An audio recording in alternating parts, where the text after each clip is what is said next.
The moment Noah handed Ryan my niece, I knew something was wrong.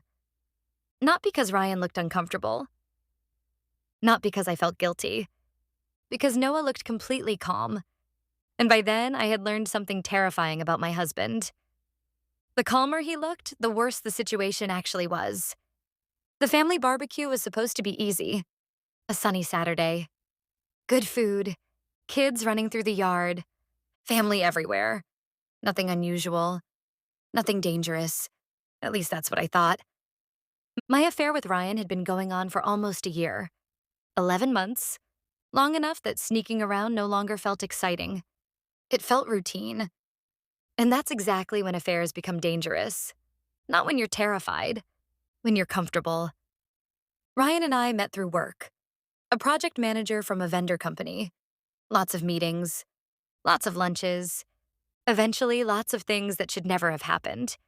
By the time summer arrived, I honestly believed I had everything under control. Noah never questioned me, never checked my phone, never accused me, never acted suspicious. If anything, he seemed less interested in what I was doing than ever before. At the time, I called it trust. Now I know it was acceptance.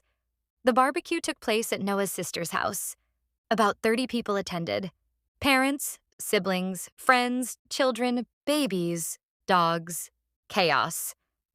Ryan wasn't originally supposed to be there. At least that had been my understanding. Then Noah invited him. Personally, I almost objected. Almost. But saying no would have raised questions. So I smiled, pretended everything was normal, and hoped nothing would go wrong. A strategy that had worked for nearly a year. Ryan arrived around noon. Noah greeted him warmly, introduced him to everyone, handed him a drink, made him feel welcome. Too welcome. That uneasy feeling returned immediately. Several times throughout the afternoon, I caught Noah watching us. Not angrily, not suspiciously, observing, like someone watching a movie he'd already seen. The feeling only got worse. Around 3 o'clock, Noah's sister asked if someone could hold her 6-month-old son while she grabbed something from inside. The baby had been passed around all day. Everyone took turns. Grandparents, aunts, uncles, normal family stuff. Then Noah stood. "I've got someone." He smiled and walked directly toward Ryan. My stomach dropped instantly. No, no, no, no, not him. Anyone but him.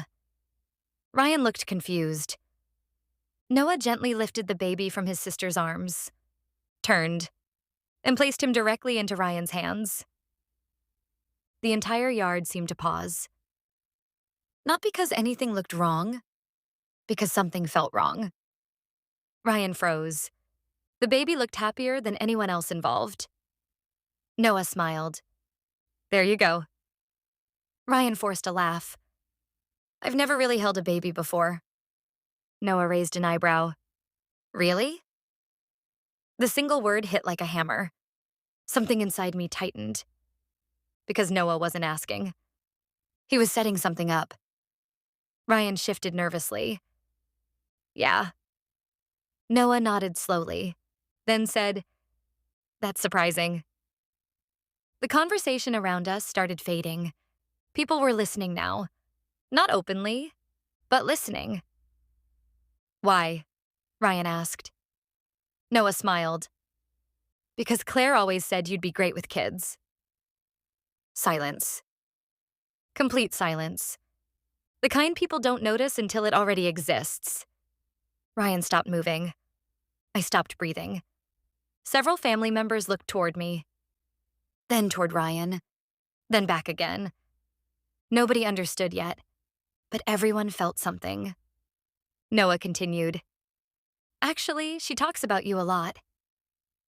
The baby grabbed Ryan's finger. Ryan looked like he wanted to disappear. Good. Because I wanted to disappear too. Noah remained calm. Terrifyingly calm.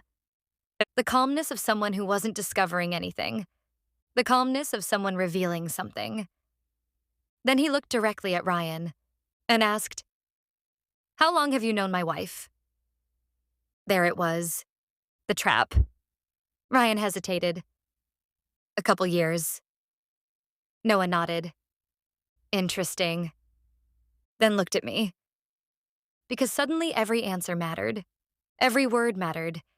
Every glance mattered. The yard felt smaller, warmer, harder to breathe in. When did you find out? I whispered. The question escaped before I could stop it. Noah looked at me. For a moment, neither of us spoke. Then he answered.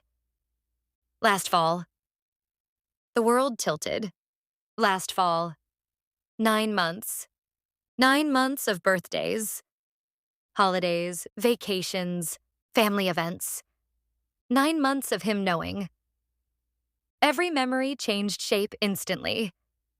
The patience, the distance, the calmness. He wasn't trusting me. He was preparing. Ryan finally handed the baby back, then stood. I should probably get going.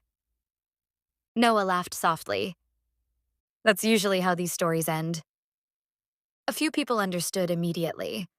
Others started understanding seconds later, like dominoes falling. Ryan grabbed his keys, didn't look at me, didn't defend me, didn't stay, just left. The fantasy ended in less than a minute. The barbecue dissolved shortly afterward. Conversations became awkward. People left early. Nobody knew what to say. By sunset, only Noah and I remained. Then he handed me an envelope. Divorce papers. Already prepared. Already signed. Already waiting. And once again, I realized something awful.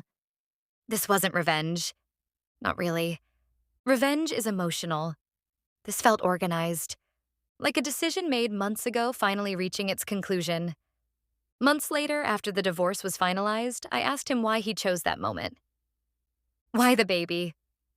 Why hand him the baby? Noah thought for a long time, then answered quietly, because everyone trusted him immediately. I frowned. What does that mean?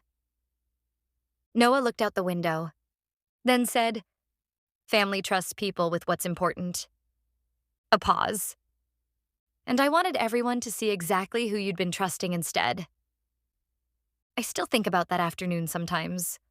The sunshine, the barbecue, the baby. But the worst part wasn't being exposed. It wasn't the divorce. It wasn't even watching Ryan walk away.